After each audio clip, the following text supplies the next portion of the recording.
On the morning of my son's wedding, I walked in with pride, unaware that the same day would carve the deepest wound of my life. A wound born not from fate, but from one man's arrogance. And from that wound, a silent vow was born, one that would turn a mother's humiliation into a quiet, calculated justice. This is not a story of loud revenge, but of dignity reclaimed, and a downfall so subtle, he never saw it coming. The morning of my son's wedding began with the kind of excitement that fills a home with soft laughter and nervous joy. Sunlight streamed through the windows in golden shafts, touching every flower, every decoration, every carefully placed detail that was supposed to mark the happiest day of our lives. I had spent weeks preparing, choosing the perfect dress, helping my son practice his vows, imagining myself walking into the hall with pride radiating from every step. But nothing, absolutely nothing, could prepare me for the humiliation waiting for us. The moment we arrived, the air thickened. His father-in-law, Mr. Darai Singh, welcomed us with a smile that felt carved from stone, cold, stiff, and empty. I had always known him to be a man whose pride stood taller than his humanity. Still, I hoped that on this sacred day, he would at least show courtesy. I was wrong, painfully wrong. At first, everything seemed beautiful, flowers, music, soft chatter. But then the small jabs started, a raised eyebrow when my son greeted him, a sarcastic compliment about my son's simple career, a smirk that carried hidden mockery. Slowly, like poison spreading through veins, the insults grew bolder, clearer, crueler. And then he said it, loud enough for half the hall to hear. "Ah, what a surprise! Someone from your background managed to bring him here in one piece." The hall shifted, an uncomfortable tension, an awkward hesitation before a few forced chuckles escaped. Not warm laughter. No. It was the cold, sharp kind people use when they don't know how to react. I watched my son's face fall, his smile stiffen, his shoulders tense. My heart cracked a little with each insult Mr. Singh delivered, questioning my son's achievements, mocking our family's simplicity, even belittling my struggles as a single mother. Each word was a knife, each glance another wound. I looked desperately around the hall for support, somebody, anybody, to stand up for us. But all I saw were lowered eyes, polite murmurs, and the cowardice of people who witnessed injustice but refused to intervene. The loneliness in that moment was unbearable. My son's hand trembled when he held his bride's. He tried to be brave, and that only deepened my pain. As the ceremony continued, memories flashed through my mind, long nights helping him study, the sacrifices, the dreams, the hardships we overcame together.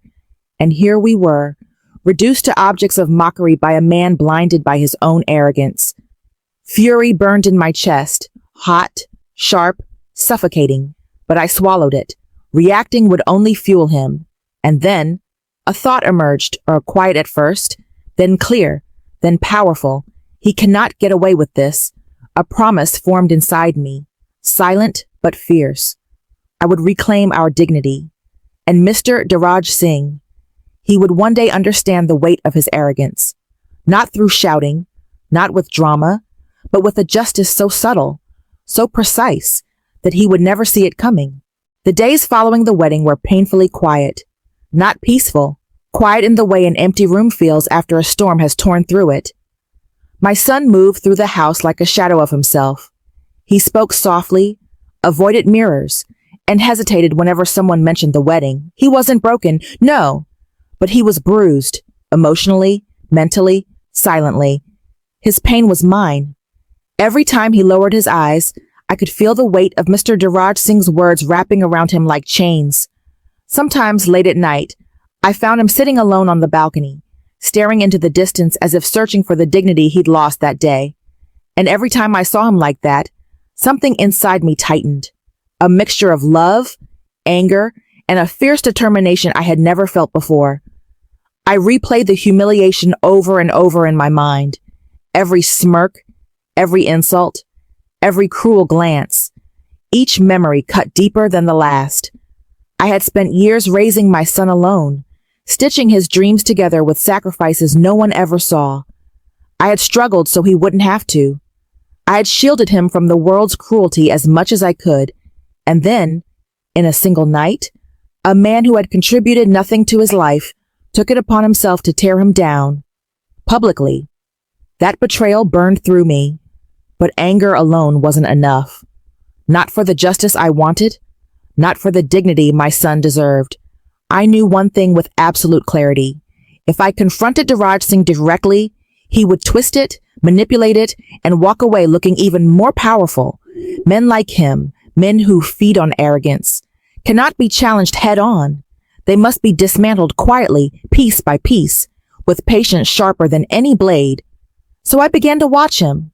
At family gatherings, I studied the way he interacted with others, the charm he used to hide his insecurities, the pride he wore like armor, the way he constantly needed validation. I noticed how obsessed he was with reputation, how terrified he was of losing control, how desperately he curated an image of success even when cracks were visible. I noticed something else too. His children didn't admire him. They feared him. They tolerated him. And buried beneath their polite smiles were years of resentment. That resentment was a weakness. His need for control was a weakness. His hunger for social approval was perhaps the biggest weakness of all. Every night, when the house fell silent and my son slept, I would sit in my study with a warm cup of tea and let the pieces of my plan fall into place. My revenge wouldn't be dramatic. It wouldn't be loud. It would be built from shadows, slow, silent, and precise. But even in those plotting hours, I battled with myself. I wasn't a cruel woman. I didn't want to destroy him simply because he hurt us. What I wanted was balance, justice, an equal weight placed on the scale he had tilted so violently against us. I wanted him to feel what we felt, not through humiliation, but through realization. I began talking to my son gently, guiding him back toward confidence. People like him, I told him, only hold power when you allow their words to define you. The moment you rise above them, their arrogance becomes meaningless. He listened, sometimes with tears gathering in his eyes, other times with a quiet fire that reassured me he was healing. Slowly, the humiliation transformed inside me. It no longer felt like a wound. It became fuel. And with that fuel, I sharpened my strategy. I observed every business meeting he attended, noted the risky decisions he had made, learned of a financial misstep he had hidden from everyone. His world, though grand, was fragile, held together by secrets and pride. All I needed was the right moment to unravel it. By the end of the week, the woman who had stood silent at the wedding, crushed by shame, was gone. In her place stood someone new, someone stronger, someone focused.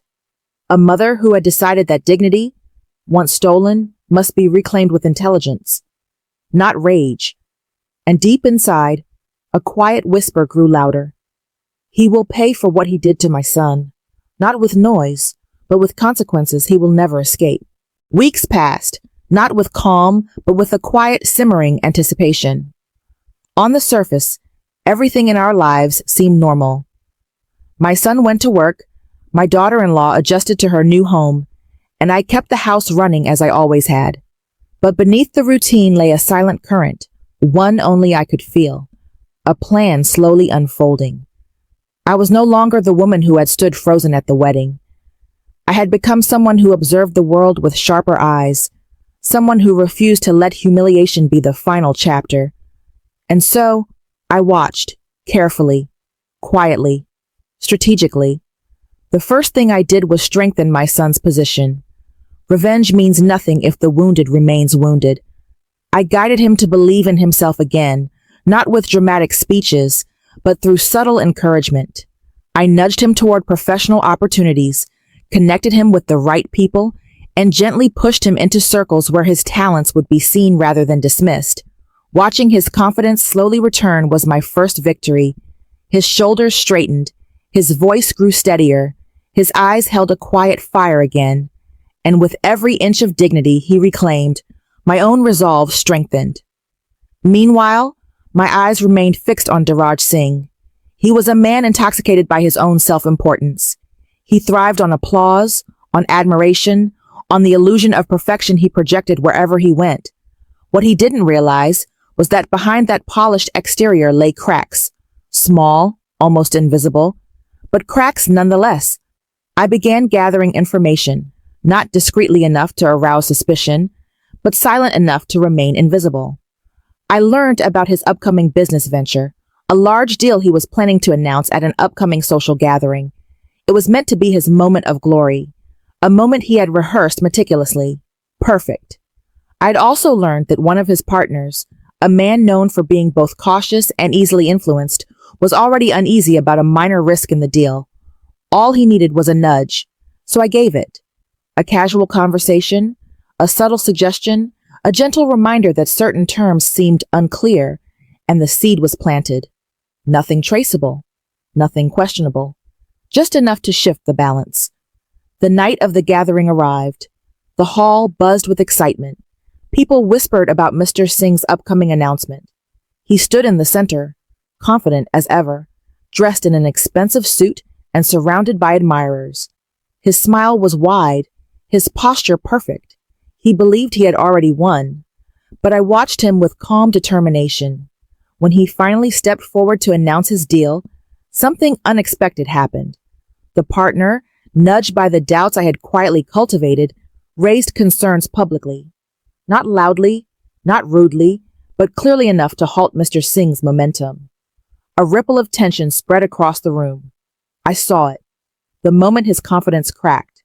His voice faltered for a second. His smile stiffened.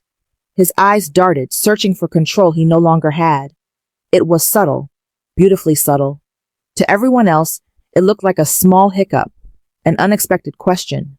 But to him, it was humiliation, a dent in his flawless image. And to me, it was justice. Gentle, precise, devastating. I didn't smile. I didn't smirk, not even once, because true revenge doesn't need theatrics. It only needs impact. The rest of the evening was tense for him. He tried to recover his charm, but it was too late. People noticed the cracks. They whispered, questioned, doubted.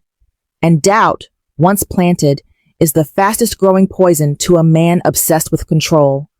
At the same time, whispers about my son's recent successes, achievements I had quietly pushed into the right conversations, began circulating among the guests. Comparing the two men was inevitable, one rising with quiet integrity, the other stumbling under the weight of his own ego. And though no one said it aloud, the contrast grew sharper with every passing minute. Later that night, when we returned home, my son looked at me with a puzzled smile. "Mom, something felt different tonight," he said. "Yes," I whispered. It did. Because for the first time, the scales had shifted, even if only slightly. Humiliation had begun to return to the one who delivered it. Not in cruelty, not in anger, but in silence, just as I intended. And this was only the beginning. After the gathering, a subtle shift began to ripple through our social circle. Quiet at first, almost imperceptible, but unmistakably there. People had started noticing something they had never seen before. Diraj Singh was not as untouchable as he pretended to be. His polished aura now carried the faintest shadow of doubt. And shadows, once they appear, rarely disappear. I did not rush. Revenge, I'd learned, is most powerful when it's patient. So I continued the work I had started, slowly, carefully, methodically. The first phase was strengthening my son. The second was destabilizing Mr. Singh's reputation. And now came the third, shifting public perception. In social circles, perception is everything. At family lunches, casual gatherings, and dinner parties, I began speaking about my son, but never boastfully. No, that would seem desperate.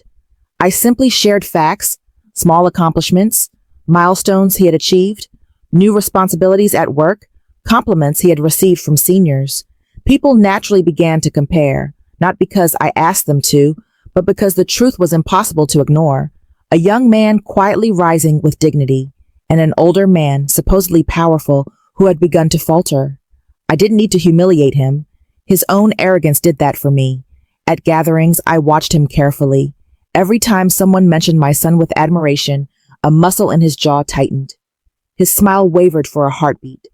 His eyes flashed with irritation. It was small but undeniable. He felt threatened. Good. The man who once mocked my son's career now feared the shadow of his success. Meanwhile, I continued my silent analysis of him, and the more closely I observed, the more vulnerabilities I discovered. His children avoided him unless necessary. His wife rarely met his eyes. His relatives spoke about him with a tone of forced respect, the kind that breaks easily. But the biggest weakness remained his ego. He needed admiration the way most people need air. Take that away, and he suffocated. So I made sure admiration shifted, slowly, toward others, toward my son, toward his wife, toward anyone but him. A small comment here, a gentle comparison there, a fact, a subtle remark, a whispered observation. The social tide began to turn without anyone realizing I was steering it. But I didn't want just whispers. I needed action. Then came an opportunity I hadn't expected. A relative casually mentioned a past financial mistake of his, something he had buried carefully, something only a few people knew. They didn't mention it maliciously. It simply slipped out in conversation. And that was all I needed. I reacted with a perfectly executed blend of surprise and concern. Oh, I had no idea. I hope everything turned out well, I said softly, eyes filled with polite curiosity. Just enough to spark interest, not enough to seem intentional. Within days, that small comment became fuel for more whispers. People began asking questions, not about the scandal itself, but about Mr. Singh's decision-making, his judgment, his consistency. Questions, once asked, multiply on their own, and he felt it. His interactions became sharper, his tone more defensive, his temper shorter than usual. His mask was slipping. One afternoon, at a family lunch, his voice rose sharply at a minor comment from an uncle, so minor that his outburst seemed almost ridiculous. People exchanged surprised glances. Someone whispered, "He's not himself these days." I hid my satisfaction with a gentle, concerned expression, because this wasn't about making him look foolish. This was about letting the world see what had always been beneath his surface. Arrogance without stability, pride without substance, confidence without compassion. He had built a throne out of ego. I was simply showing everyone that the foundation was hollow. Meanwhile, my son grew stronger each day. His posture was straighter, his voice clearer, his presence more commanding. It wasn't revenge that changed him, it was the process of reclaiming his self-worth. And this made my desire for justice sharper, cleaner, more focused. The humiliation he had faced, I wanted its reflection to reach its rightful owner, not through pain, but through truth. And the truth was beginning to shine. One night, as I watched the city lights flicker outside my window, I realized something important. The balance was shifting. What had once felt unbearable was now transforming into a strength I never knew I had. But this was still not the end. The true reckoning required something bigger, a moment where everything he had built on lies, pride, and control would tremble in front of everyone. And that moment was coming soon. The weeks that followed deepened the quiet transformation taking place around us. What had begun as a whisper had now become a hum, subtle yet unmistakable. People were watching Diraj Singh differently, as if the shine on his once polished persona had dimmed, and he, the man who lived in admiration, felt the shift like a bruise spreading beneath the skin. I continued to move like a shadow, unseen, unheard, yet always present. Every detail I observed about him became a tool. Every weakness, a thread, every insecurity, an opportunity. And the threads were beginning to pull apart. In the business world, his partners had grown slightly cautious. Perhaps they sensed instability. Perhaps they noticed the wavering confidence in his decisions. Or perhaps the little seeds of doubt I had quietly planted were finally sprouting. Regardless of the cause, the result was the same. His authority no longer commanded unquestioned respect. He tried to hide it, of course. Men like him always do. He used laughter, loud, forced laughter, to cover the cracks. He spoke over people, dominating conversations more aggressively than before. He interrupted often, corrected unnecessarily, asserted himself at every chance. But confidence and desperation look very different to the trained eye. I watched his wife, silent, tired, too familiar with his arrogance to be surprised by his decline. She had lived under his shadow for decades. She recognized the signs of a man losing control long before anyone else did. His children, too, noticed. Their polite obedience was replaced by a quiet defiance. Small gestures, but bold enough to irritate him. And I realized then, this wasn't just my revenge anymore. This was a reckoning that life had been preparing for him long before I entered the picture. Still, I needed one more move to push the pressure just enough. A moment came unexpectedly when I overheard two relatives whispering at a family brunch. His last deal almost collapsed, one said. Yes, people say he ignored some major warnings, the other replied. I didn't start that rumor. I didn't need to, but I could fan it. Carefully, I leaned in with a concerned frown. I hope everything is under control, I murmured. It must be so stressful for him.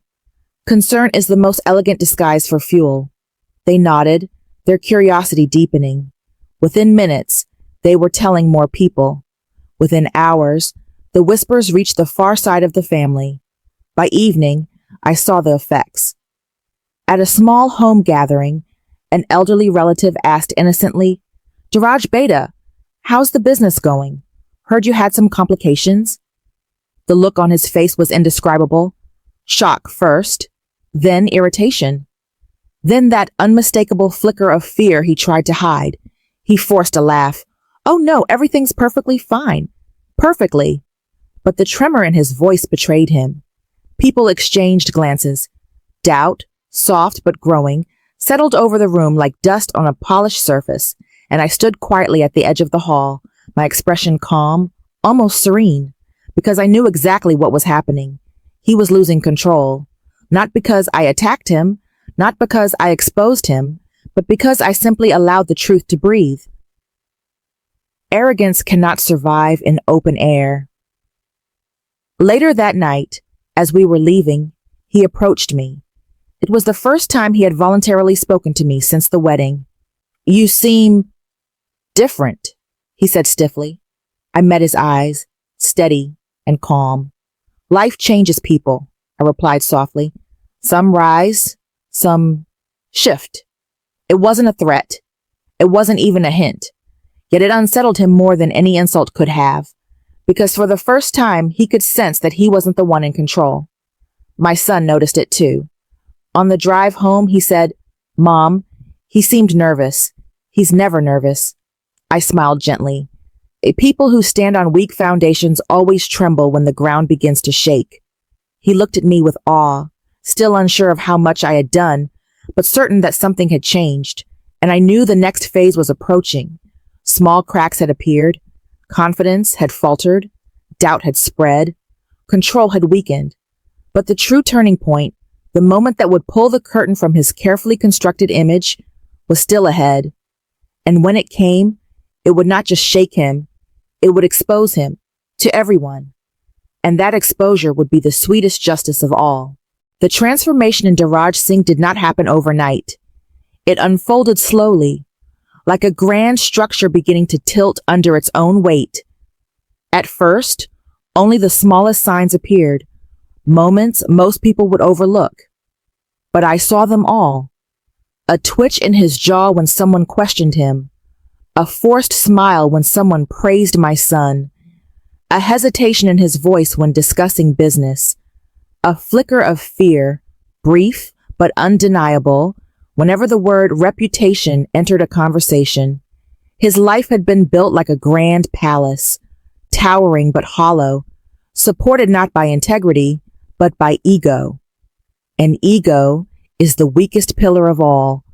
I knew the time was coming when my plan needed to shift from observation to action. Not dramatic action, but precise, quiet, calculated steps. Steps that felt like fate rather than revenge. One evening, as I sat reviewing everything I had gathered, his alliances, his weaknesses, his insecurities, I realized something essential. He wasn't just afraid of failure. He was terrified of exposure. His life depended on the illusion of perfection. Remove that illusion, and he would crumble faster than anyone who truly knew him. So, I focused on the illusion. I began speaking to relatives, colleagues, acquaintances, not about him directly, but about integrity, honesty, transparency, accountability. Words that subtly reminded people of the exact qualities he lacked. People absorb ideas without realizing it. Plant enough seeds, and suddenly, truth starts to bloom in their minds. Meanwhile, I continued building my son's social presence. He was invited to speak at a small professional meetup. I encouraged him to go. He hesitated at first, still scarred from the wedding humiliation, but eventually agreed. That night, when he stood on the stage, tall, confident, articulate, I felt something warm and powerful inside me. Pride, yes, but also victory. Because every rise in my son's reputation was a silent strike against the man who once tried to belittle him. A few days later, the opportunity I had been waiting for arrived. A close family friend, someone respected and widely trusted, mentioned an upcoming private gathering, a place where influential people would meet, where connections would be made, where reputations could grow or shatter. And the moment he described it, I knew this was where the next chapter of my plan would unfold. But I needed more information. So I did what I had learned to do best. Listen. I listened as people spoke about Mr. Singh, about his temper, about his growing defensiveness, about subtle lapses in his judgment, about cracks in his business strategies. They didn't blame him, yet, but they were concerned. Concern is the first step toward doubt. Doubt is the first step toward downfall. At home, I created a list, not on paper, but in my mind, a mental map of everything I needed to execute the next phase. Strengthen my son's position among influential relatives. Nudge key people to question Mr. Singh's recent decisions. Highlight the contrast between arrogance and humility. Ensure his past missteps resurface naturally, never forcefully.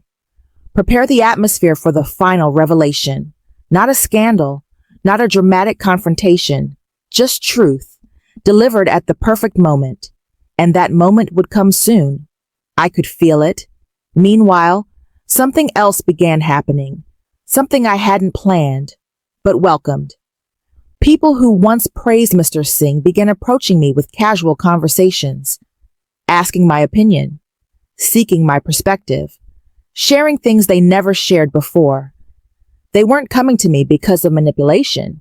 They came because they sensed stability in me, dignity, calmness, qualities absent in him. Even his own wife began speaking to me more, softly, carefully, almost as though she felt safer near me than near her own husband.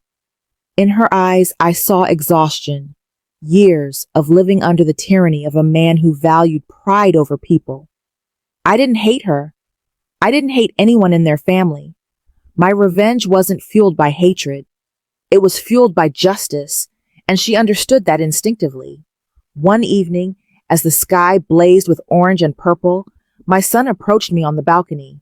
"Mom, what's happening? Everything feels like it's changing, not just for us, but around us." I looked out at the fading light. "Sometimes," I said softly, "when truth begins to rise, everything it touches must shift. Some people rise with it, and some fall away." He stared at me, slowly understanding. And then he said something that almost brought tears to my eyes. "Whatever you're doing, thank you. You're not just protecting me. You're teaching me how to stand." I placed a hand over his. "No, my son, I'm teaching you how to rise." Because the final act was coming, the moment where everything would align perfectly. And when it happened, Mr. Diraj Singh would face the reality he had ignored for far too long. Arrogance may silence others for a moment, but dignity, once awakened, silences arrogance forever. The private gathering drew closer with every passing day. It wasn't an ordinary event. This was the kind of evening where powerful people formed silent impressions that lasted years. A single sentence, a single gesture, even a single moment of humiliation could reshape a person's entire social standing. And whether he realized it or not, this was the arena where Diraj Singh's mask would finally crack. But I did not rush. My power was patience. My weapon was timing. I spent the days before the gathering strengthening the environment around him, subtly shifting conversations, aligning perspectives, and setting the tone that would greet him the moment he walked into that room. I didn't lie. I didn't exaggerate. I didn't invent stories. I simply allowed the truth to echo louder. At family dinners, relatives began praising my son. His recent presentation, his improved confidence, his growing influence. They were genuinely impressed, and every compliment aimed at him landed on Mr. Singh like a silent strike. He pretended not to hear, but he heard everything. His pride was too fragile to ignore it. Meanwhile, I watched him carefully. His calmness had begun to fracture. His temper was more visible now, no longer hidden behind fake politeness. When someone disagreed with him, even over something trivial, he snapped. When someone corrected him, his face flushed. His eyes darted across rooms, searching for validation, but finding only diluted respect. He was drowning in insecurities he couldn't admit. And that was when I made my next move. 3 days before the gathering, I visited an elderly uncle who held quiet influence in the family. A man people trusted, not because of wealth, but because of wisdom. I didn't say a word against Mr. Singh. I simply spoke about leadership, responsibility, temperament, and how young people learn by observing elders. He listened silently, nodding, understanding exactly what I wasn't saying. By the end of our conversation, he sighed and said, "Some men forget that respect must be earned, not forced." I didn't reply. I didn't need to. That single realization, spoken from his mouth, was more powerful than anything I could have crafted. Next, I spent time with a few women in the family, kind-hearted, intelligent, perceptive. They had witnessed Mr. Singh's arrogance for years and were never impressed by it. All I did was remind them, subtly, of my son's humiliation at the wedding, not with bitterness, but with dignity. "He handled it with so much grace," I said softly. Women understand pain in ways men often ignore. Their silence that day told me everything. My son, meanwhile, remained unaware of the entire strategy. He simply continued improving himself, refining his work, practicing his communication, rebuilding his confidence. He was becoming the man he was always meant to be. And ironically, his rise made Mr. Singh's fear grow sharper. The night before the gathering, something unexpected happened. I received a message from Mr. Singh's eldest daughter. "Can you talk? It's important." When we met the next afternoon, her eyes looked exhausted. "I don't know what's happening," she said. "Dad is unstable these days, irritated, restless, suspicious of everyone. He gets angry over the smallest things." Her voice trembled slightly. "He's scared, Auntie, but he won't admit it." I listened quietly, because this was important. Fear always reveals truth, and the truth was clear. He felt the storm coming, not because I threatened him, not because I exposed him, but because the natural consequences of his own arrogance were finally catching up with him. I placed a gentle hand on her shoulder. "Sometimes," I said softly, "when a man builds his life on ego, even a whisper can shake everything." She nodded slowly, understanding more than she said. That evening, as I prepared for the gathering, I stood before the mirror and looked at myself, not the mother who had once cried, not the woman who had felt powerless, not the parent who had watched her son's humiliation. I saw someone stronger, sharper, more composed than ever.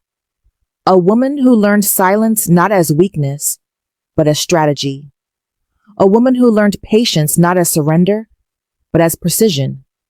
A woman who no longer walked in anyone's shadow. The night of the gathering was only hours away, and the stage was ready. The atmosphere was set. The audience was prepared. The tension around Mr. Singh had reached its peak. In that room, in front of the very people he spent his life trying to impress, he would face the truth. Not from me, not from my son, but from the weight of his own actions. And when the moment came, his fall would not be violent. It would be silent, social, inevitable. Because sometimes the most powerful revenge is not destruction. It is exposure. Ready for part 8. The night arrived with a quiet heaviness, the kind that settles in the air before a storm. The gathering was being held at an elegant private estate, soft golden lighting, polished marble floors, guests dressed in their finest. Everything about the atmosphere said important, influential, consequential. And tonight, that was exactly what it would be. As I stepped inside with my son, I felt eyes turn toward us, not with pity, not with curiosity, but with acknowledgement, respect, recognition. People had begun to see him differently, and the energy around him reflected that shift. I noticed something else too, something I had been waiting for. Across the hall, Dhiraj Singh had arrived, but not the confident, booming version of himself. No, this was a man wearing a costume of confidence that didn't fit him anymore. His shoulders were stiff, his smile was thin, his eyes moved too quickly, scanning faces for approval or threats. He looked like a man preparing for a fight he didn't understand. Perfect. The room was divided into smaller clusters. Conversations flowed, laughter rose and fell, and subtle glances bounced between people like invisible currents. These are the environments where reputations are truly made. I didn't approach him. I didn't need to. My distance was louder than any confrontation. My son was soon engaged in a conversation with two respected businessmen who praised his recent presentation. Their interest was genuine, and I watched his confidence grow with each word. Every smile he received, every nod of approval, every appreciative glance was a silent strike against the man who once tried to crush him. Meanwhile, Dhiraj lingered near the entrance, locked in shallow, small talk. People greeted him politely, but no one stayed. No one engaged deeply. No one gave him the attention he once commanded. It wasn't rejection. It was worse. It was indifference. And for a man who lived on social power, indifference is humiliation. Then came the moment that shifted the entire evening. A senior relative, the same wise uncle I had visited days before, approached a small group where Mr. Singh stood trying to dominate the conversation. His voice was louder than necessary, his laughter forced, his posture stiff. The uncle spoke calmly, addressing the group. These days, I believe the true test of a man is not in how loudly he speaks, but in how he treats the younger generation. They watch every move. Respect grows from character, not from control. A simple statement, a general one, not targeted at anyone, but the timing was perfect. The group nodded thoughtfully. Eyes subtly shifted toward Mr. Singh. The meaning settled in the air, unmistakable. He felt it immediately. His face tightened. His smile faltered. His hands trembled slightly as he lifted his glass. And for the first time that evening, he looked directly at me. Not with arrogance, not with superiority, but with something new, something raw. Fear? I held his gaze with calm neutrality, giving him neither comfort nor challenge. And that somehow made him even more uneasy, because silence is a mirror. And in that mirror, he finally saw himself clearly. The next blow landed without my involvement, like all the best ones. Two younger relatives near him began discussing my son's growing reputation in their field. He handled that project brilliantly. He has leadership qualities, very steady guy. Honestly, I think he's going to rise fast. Their voices weren't loud, but they were loud enough. Mr. Singh's attempt to join the conversation failed when one of them politely cut him off mid-sentence, continuing their praise for my son. He tried again, failed again. He was being socially sidelined, subtly but clearly, and it broke something inside him. A few minutes later, I saw him step aside, pretending to check his phone, trying to regain control of his breathing. His mask had slipped completely now. No more polished pride, only the exhausted truth of a man running from his own reflection. The final moment came unexpectedly. A respected businessman approached me and said, "Your son is impressive. You've raised him well. He carries himself with dignity." He said it loudly enough for others to hear, loud enough for him to hear. I thanked the man gracefully, but my eyes remained on Mr. Singh. The comment landed like a stone in still water, ripples spreading through the room. People glanced at my son with newfound respect, at me with admiration, and at Mr. Singh with quiet realization. He understood then. Everything had shifted. Not because of sabotage, not because of confrontation, but because truth had finally found its voice. His downfall was not dramatic. It was quiet, social, inevitable. As the evening continued, he spoke less, smiled less, and retreated into the background, something he had never done before. And for the first time since the wedding, I felt complete peace, because the world had seen him, and they had seen us, and the difference was unmistakable. The night after the gathering felt strangely quiet. Not the suffocating silence that had once filled our home, but a peaceful, lingering calm, like the soft hush that follows a long, hard storm. My son and I returned home without the weight that had once bent his shoulders or crushed my spirit. As we stepped inside, he paused at the doorway, as if sensing the shift that neither of us had spoken aloud. "Mom," he whispered, his voice thick with emotion. "It's finally over, isn't it?" I placed a hand on his cheek, firm, reassuring. "No, my son," I said softly. "It isn't over. It has begun. A new chapter. One where no one can humiliate you again." He nodded, and the relief in his eyes was all the victory I ever needed. But somewhere across the city, in a grand home filled with lights, guests, and the remnants of a prestige once wielded like a weapon, another man struggled to sleep. Daraj Singh's downfall had not been a spectacle. It had been a mirror, one he could no longer avoid, and that was the true end of his arrogance. The next morning, news traveled quickly. Some said he left the gathering early, shaken.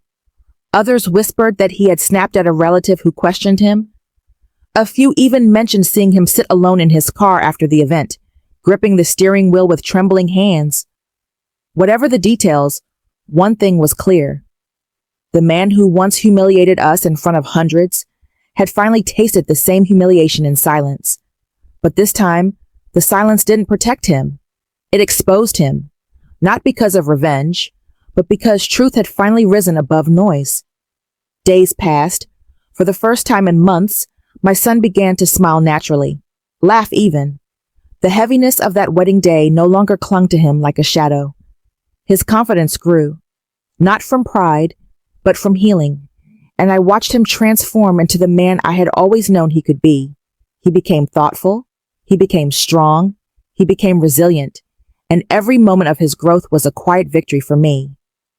One evening, unexpectedly, there was a knock on our door. I opened it to find a familiar face standing outside. It was Daraj Singh, but not the man of the wedding day, not the man of arrogance and smirks, not the man who looked down on us from a throne made of pride. The man standing before me looked smaller, older, humbled. His eyes were swollen, not from tears, but from realization. "May I speak with you?" he asked, his voice thin and stripped of its usual authority. I stepped aside wordlessly. He entered our home, the same home he once considered beneath him, and as he looked around, something in his expression softened. This wasn't the luxury he flaunted, but it was a home built from love, sacrifice, and dignity. He swallowed hard before speaking. "I came to apologize," he said quietly. Not because I was forced, but because I have finally understood the weight of my actions. My son stood behind me, the calm strength in him unmistakable. Mr. Singh continued, his voice trembling. I thought power meant control. I thought success meant superiority. But last night, I saw how fragile my illusions were, and I saw your strength. Both of you. He looked directly at my son. You didn't deserve the humiliation I gave you, or the pain. You are a good man, better than I allowed myself to see. My son didn't speak for a moment. When he finally did, his voice was steady. Respect isn't demanded, he said simply.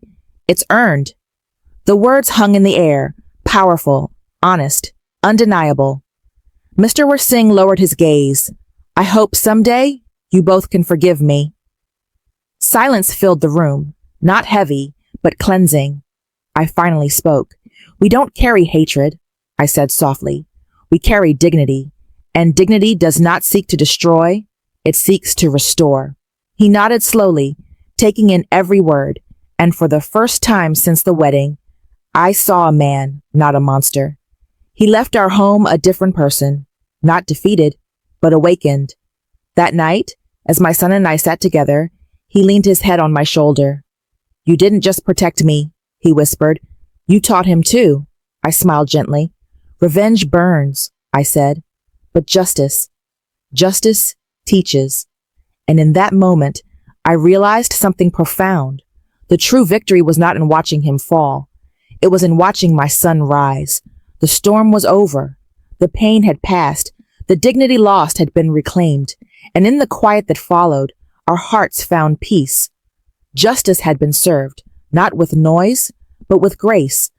Not with destruction, but with truth. And not through anger, but through strength.